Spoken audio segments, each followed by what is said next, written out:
Olá, meu nome é Cibele Fernandes Dias e eu sou professora de Direito Constitucional. Este é o Saber Direito Responde.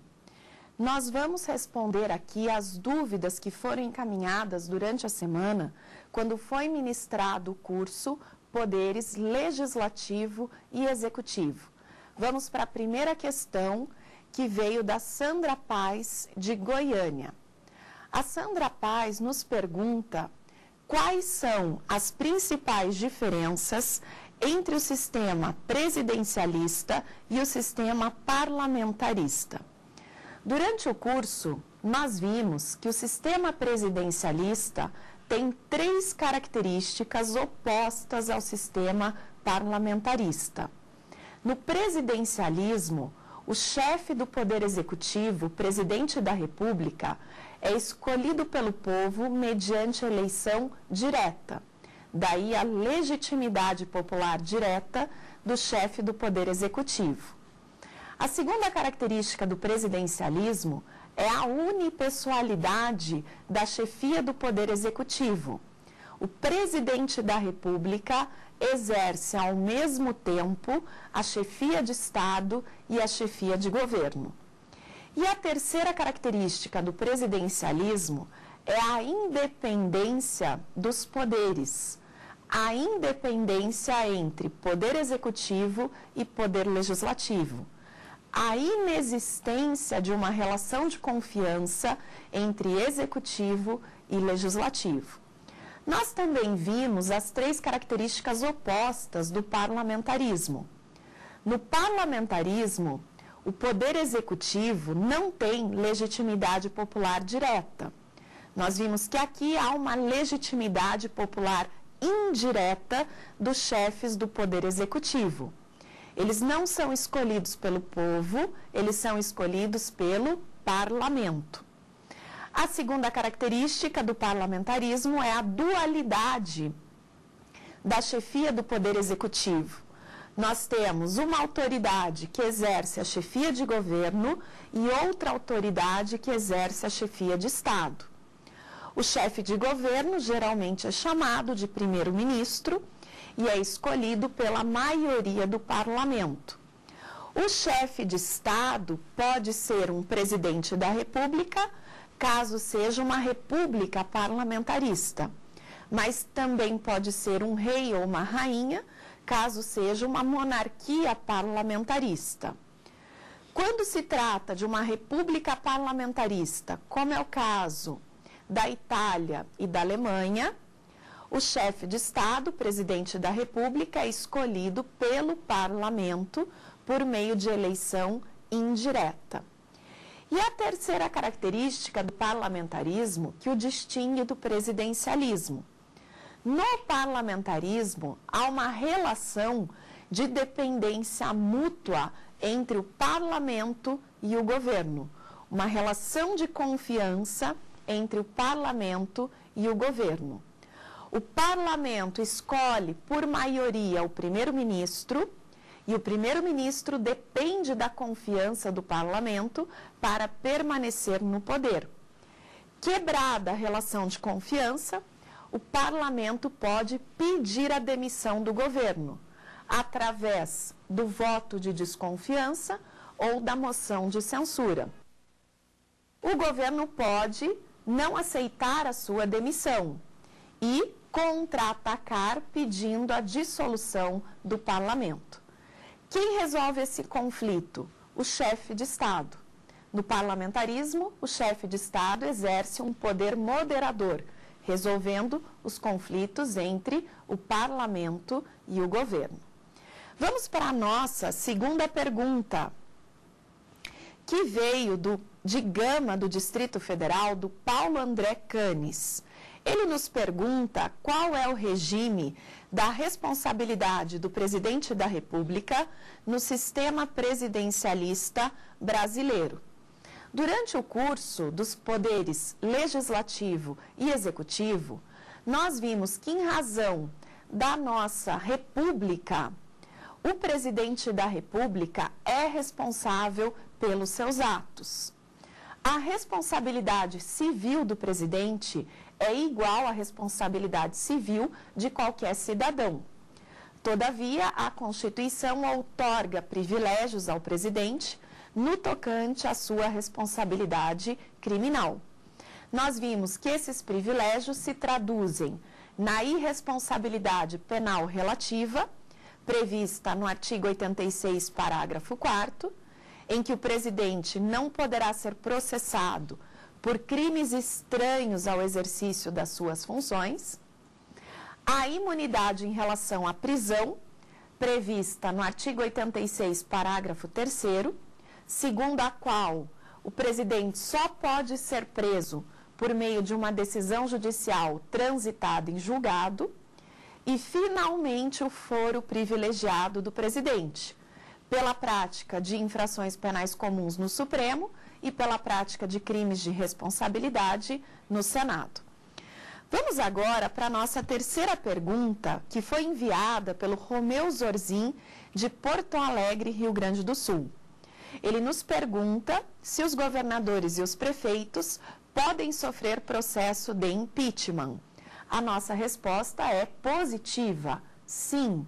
Os governadores e os prefeitos podem sofrer processo de impeachment caso cometam crime de responsabilidade.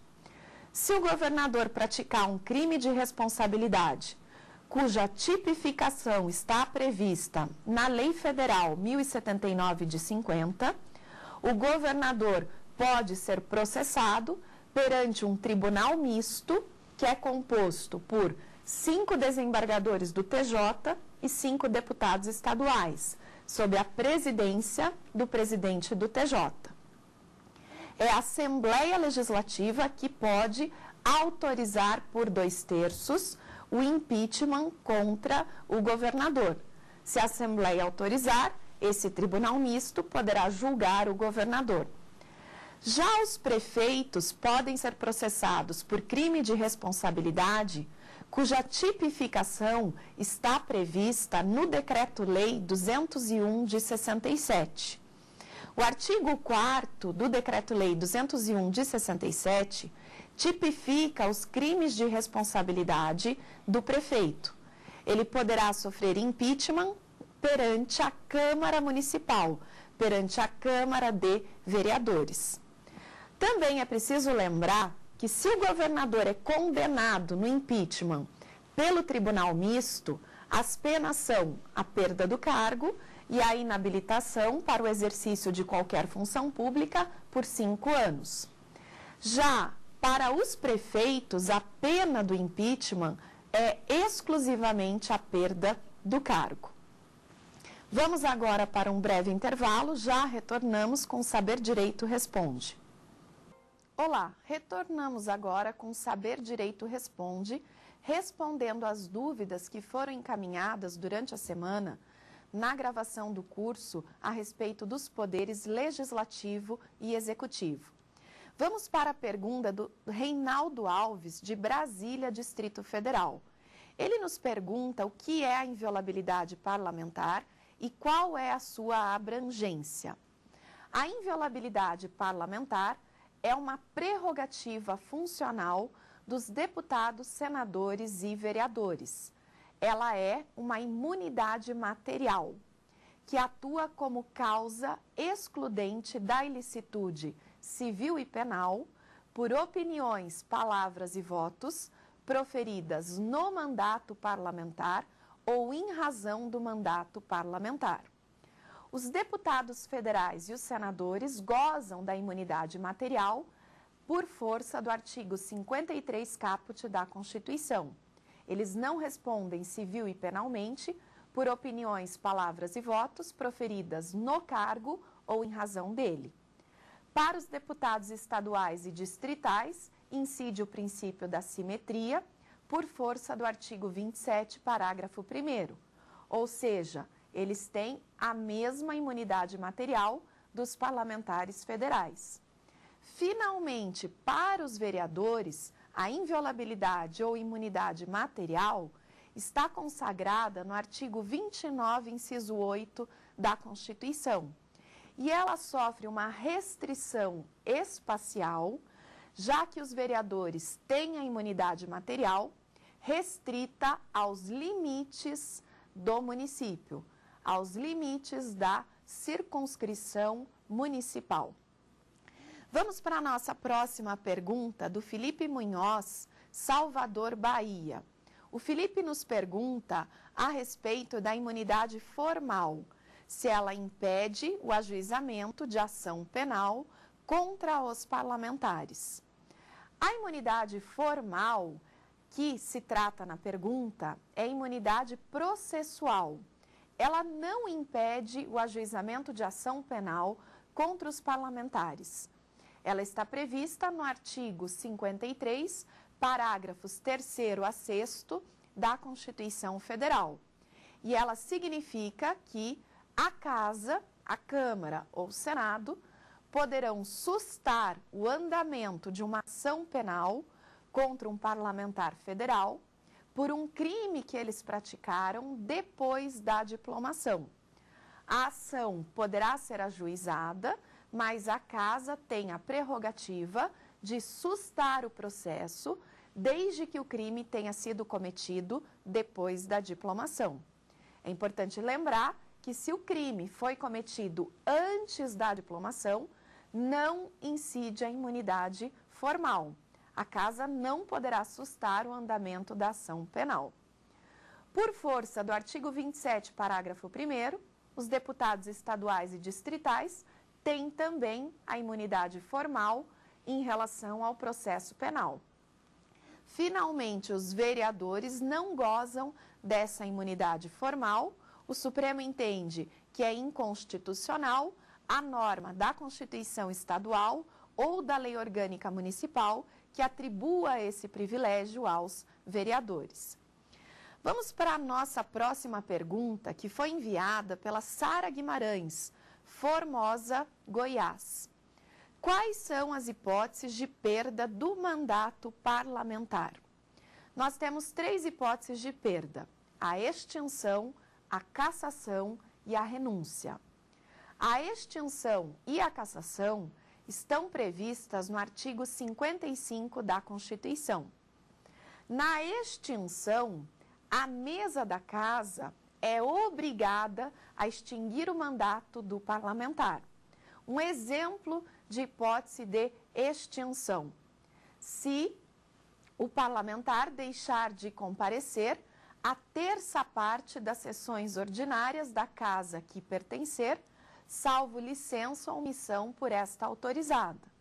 Logo, se ele faltar a pelo menos 1/3 das sessões ordinárias por ano, sem licença da Casa, ele pode ter o seu mandato extinto.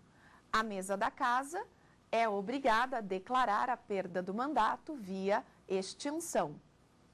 Já na cassação, nós temos uma situação em que a Casa decide que o parlamentar perderá o seu mandato. Nós temos na cassação um julgamento político. A Casa, por voto secreto e maioria absoluta, decide, num juízo de conveniência e oportunidade, cassar o mandato do parlamentar. Exemplo de hipótese de cassação ocorre quando o parlamentar tem o seu procedimento declarado incompatível com decoro parlamentar. Ele é cassado por conduta incompatível com decoro parlamentar. E, finalmente, a terceira hipótese de perda é a renúncia, se o parlamentar renuncia ao seu mandato. E aqui nós temos que lembrar que o STF, no mandado de segurança 26602, passou a entender que a infidelidade partidária é causa de renúncia do mandato, é causa para a perda do mandato. Vamos agora para a nossa terceira pergunta, que veio do Luca Martins Santos, de Goiânia, Goiás. Ele nos pergunta se os suplentes dos deputados e senadores gozam de imunidades parlamentares. A nossa resposta é negativa. O suplente está no banco de reserva, ele não tem as imunidades. É claro, se o suplente assumir a vaga do titular, na condição de titular, ele gozará das imunidades. Mas enquanto ele se encontra na situação de suplente, no banco de reserva, ele não tem as imunidades parlamentares. Vamos agora para a nossa próxima pergunta, da Elaine Pinheiro, Alvorada do Sul, Paraná. Ela nos pergunta se os tribunais de contas podem declarar a inconstitucionalidade de uma lei no exercício do controle externo. E a nossa resposta é afirmativa. O STF sumulou o entendimento que os tribunais de contas, no exercício da função política de fiscalização, seja quando dão um parecer sobre as contas ou quando julgam as contas dos administradores públicos, podem declarar a inconstitucionalidade de uma lei num caso concreto submetido à sua apreciação. Esse controle de constitucionalidade realizado pelo Tribunal de Contas é, aliás, uma espécie de controle político de constitucionalidade, de controle político repressivo. O Tribunal de Contas afasta a incidência de uma lei, num caso concreto submetido à sua apreciação, caso ele entenda que essa lei é contrária à Constituição, que essa lei é inconstitucional. Vamos a um breve intervalo, já retornamos com o Saber Direito Responde. Olá, retornamos agora com o Saber Direito Responde. Meu nome é Cibele Fernandes Dias e sou professora de Direito Constitucional. Nós estamos respondendo às questões que foram encaminhadas durante a semana para o curso sobre os poderes legislativo e executivo no e-mail saberdireito@stf.jus.br. Vamos para a primeira questão, que nos foi enviada pela Rosa Reis, de São Paulo, São Paulo. Ela nos pergunta o que significa poderes de investigação próprios das autoridades judiciais em relação às comissões parlamentares de inquérito. Durante o nosso curso, nós vimos que as CPIs exercem a função de fiscalização político-administrativa, que é típica do Poder Legislativo. As CPIs estão previstas no artigo 58, parágrafo 3º da Constituição. E o artigo 58, parágrafo 3º, prevê que as CPIs têm poderes de investigação próprios das autoridades judiciais. Durante o curso, nós vimos que o Supremo Tribunal Federal tem interpretado essa expressão constitucional. E as conclusões do STF se encontram na publicação temática do STF, a CPI e o Supremo. O STF tem entendido que as CPIs têm poderes de instrução próprios das autoridades judiciais e também uma parcela dos poderes cautelares que são próprios das autoridades judiciais, ressaltando que as CPIs não têm poderes em relação ao julgamento. A CPI não exerce função jurisdicional, não tem poder de julgar, de condenar, de absolver, de anular atos. Dentro desses poderes de investigação próprios das autoridades judiciais, o Supremo Tribunal Federal entende que a CPI pode quebrar o sigilo bancário, o sigilo fiscal e o sigilo telefônico de investigados e de indiciados durante o inquérito parlamentar. Lembrando que o sigilo telefônico é o sigilo dos dados, dos registros telefônicos. Esse poder da CPI não importa a competência para determinar a quebra do sigilo da comunicação telefônica. A quebra do sigilo da comunicação telefônica dependerá sempre de prévia ordem judicial.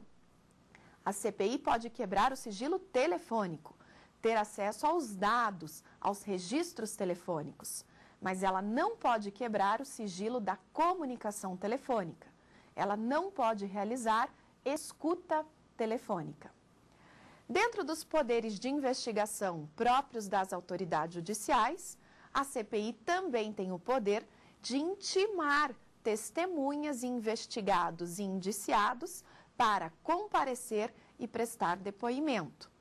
Ela pode, inclusive, diante da recusa do indivíduo e a ausência de justificação, determinar a sua condução coercitiva. É importante ressaltar que o Supremo Tribunal Federal já decidiu que esse poder da CPI não alcança os magistrados e também não alcança os indígenas. A CPI não tem poder para intimar magistrados para que deponham sobre atos praticados no exercício da função jurisdicional e também não tem poder para intimar ou determinar a condução coercitiva de indígenas. Dentro dos poderes de investigação próprios das autoridades judiciais, a CPI também pode dar voz de prisão em flagrante. Lembrando que a única prisão que ela pode decretar é a prisão em flagrante. A CPI não tem o poder geral de cautela próprio dos magistrados. Por essa razão, ela não pode decretar nenhum tipo de prisão cautelar. Por exemplo, ela não pode decretar prisão preventiva. Aproveitando esse tema do poder geral de cautela, nós precisamos lembrar que a CPI não pode, como regra, determinar medidas cautelares, como, por exemplo, ela não tem poder para determinar arresto, sequestro, indisponibilidade de bens, proibição da pessoa de se ausentar do país ou da comarca.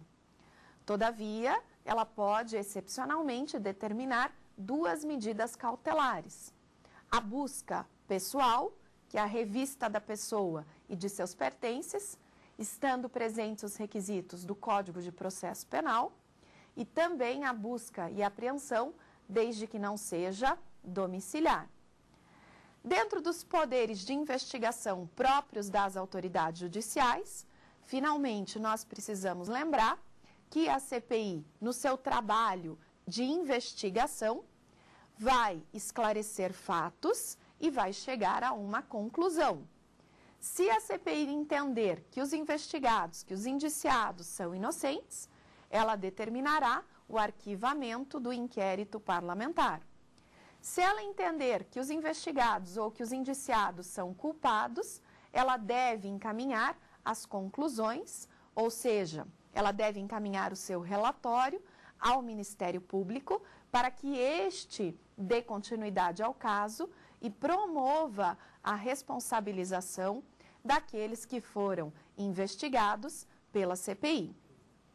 É importante lembrar que, no momento que a CPI goza de poderes de investigação próprios das autoridades judiciais, ela tem também os deveres próprios das autoridades judiciais. Quem tem os ônus? O dever de fundamentar as suas decisões, quando sejam decisões restritivas de direitos, o dever de observar o princípio da proporcionalidade e da razoabilidade. Ou seja, a CPI, no exercício das suas funções constitucionais, deve observar os direitos fundamentais, deve, enfim, estar limitada pela própria Constituição. Vamos agora para a nossa próxima pergunta, que veio da Ana Clara Silvia, aqui de Brasília, Distrito Federal. Ela nos pergunta se cabe o controle judicial dos atos das comissões parlamentares de inquérito. E a nossa resposta é afirmativa. Cabe o controle judicial dos atos das CPIs que forem inconstitucionais ou legais. O Poder Judiciário controla os atos das CPIs, isso faz parte do sistema de freios e contrapesos, de checks and balances, inerentes ao próprio princípio da separação de poderes. Encerramos por aqui o Saber Direito Responde. Muito obrigada pela atenção de todos.